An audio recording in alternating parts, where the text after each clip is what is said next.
Hey, Russ here. Welcome back to the shop. Today,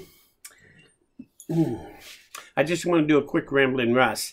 If you remember the other day, I did a video on mounting power strips, the easy method, where you drill through where the screw is, and then you can put a screw in from the top. That actually turned out to be a pretty successful video overall. But what I wanted to show you here is, this is my power station, and I'm going to do a video about that here pretty quick, if not today, tomorrow. But what I wanted to talk about is this thing in particular. This is a little 3 outlet, so it goes from one outlet that I plug into, and it gives me 3, and they're all switched. Anyway, this unit is self-contained. The problem is there was no way to mount it on my case, and all of a sudden I realized this is really not that different than the power strip. I looked on the back and I had 4 screws on there. I have 2 halves of a case, same as on a power strip. And so I applied that same idea of where the screws were and drilling all the way through. I applied the same thing to here for the first time, instead of making a specialty bracket to try to hold this thing still. Because it's important this thing doesn't move. Because you're going to be plugging things in and out of it. You're going to be tugging on this thing. So 2 screws is really the best way you could mount this. Trying to mount this any other way would probably have been questionable about how well it would hold in place. So I don't think even Velcro would really have held it very well for you. So, but the 2 screw method, drilling all the way through, just like on that power strip, works even on stuff like this. Now, I admit, I did take the case apart and looked, so that I physically knew what it looked like inside. But my train of thought zeroed in on where those screws were, all 4 of them, and decide which 2 screws is my best place for these 3 screws to go. And it really helped me pinpoint an exact spot to do that. So I think it was a great idea when I did that on the power strips. But it does apply to even anything else that has a case with screws don't go all the way through and you need to mount it. You can probably apply this to under most of those scenarios. So anyway, food for thought. I wanted to make sure that I told you about that. I appreciate you coming by. Oh, one more thing real quick.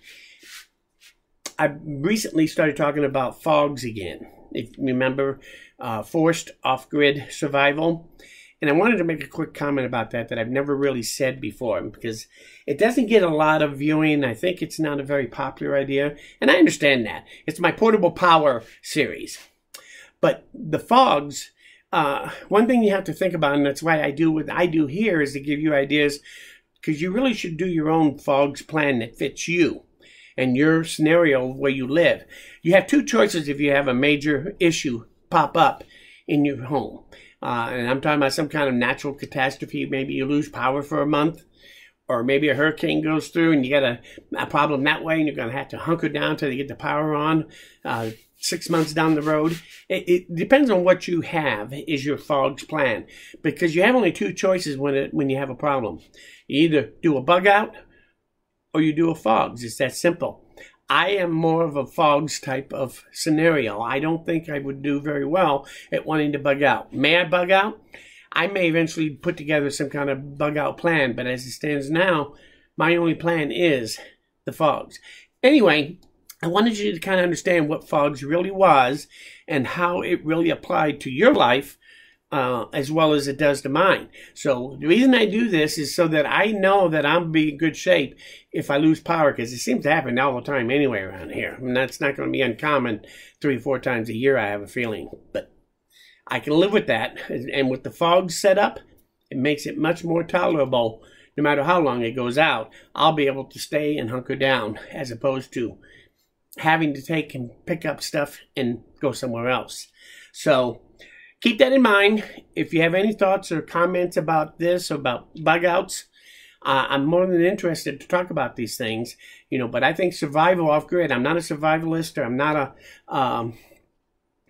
a person that thinks that Armageddon's coming.